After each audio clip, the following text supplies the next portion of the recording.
pense qu'au quotidien, on est arrivé dans une société de surconsommation, quoi. Je croise de moins en moins de grands animaux marins et je croise de plus en plus de sacs plastiques. La pollution essentielle, c'est le plastique, c'est des métaux lourds. Nous, quand on est sur l'eau, qu'on croise des nappes de pétrole, quand on croise des bidons d'huile, quand on croise des poches plastiques, ça nous sidère.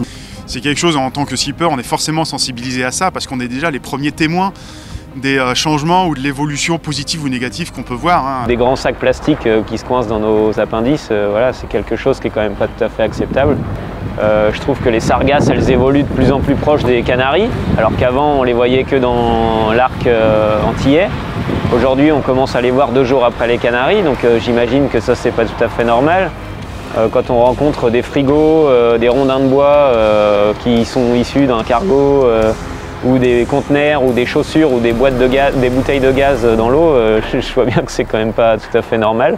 Notre océan, c'est notre poumon, comme vous dites, et qu'il faut en tenir compte, quoi. Et donc on est obligé de le préserver, de le respecter. Et je me suis dit, mais c'est dingue, ça, il faut le faire savoir. Notre boulot à nous, c'est quand on va dans les écoles, quand on croise des plaisanciers, quand on demande d'intervenir, d'expliquer que quand on va à la plage pour les gamins, on ramène notre pelle et notre seau. J'essaye de faire de la sensibilisation dans les écoles. J'ai largué une bouée qui va servir à justement recueillir des données météo. J'essaie d'agir comme je le peux pour essayer de laisser la plus petite empreinte possible. Donc voilà, j'achète pas de bouteille d'eau. À bord, on n'utilise que de l'eau désalinisée, donc on produit nous-mêmes. En fait, à bord, on se douche avec très peu d'eau, hein, avec l'équivalent de 2 bouteilles d'eau, donc 3 litres d'eau quasiment. Donc c'est très peu.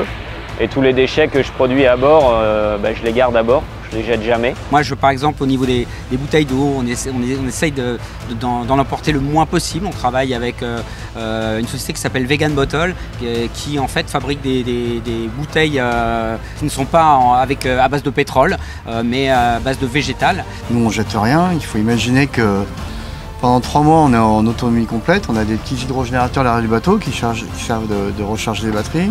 Là, on est en train de mettre au point une éolienne performante. On a un moteur qui fait groupe électrogène, donc tu vas me dire ouais mais c'est du gasoil, c'est pas terrible. Ouais mais sur un tour du monde, tu utilises maximum 100 litres de gasoil.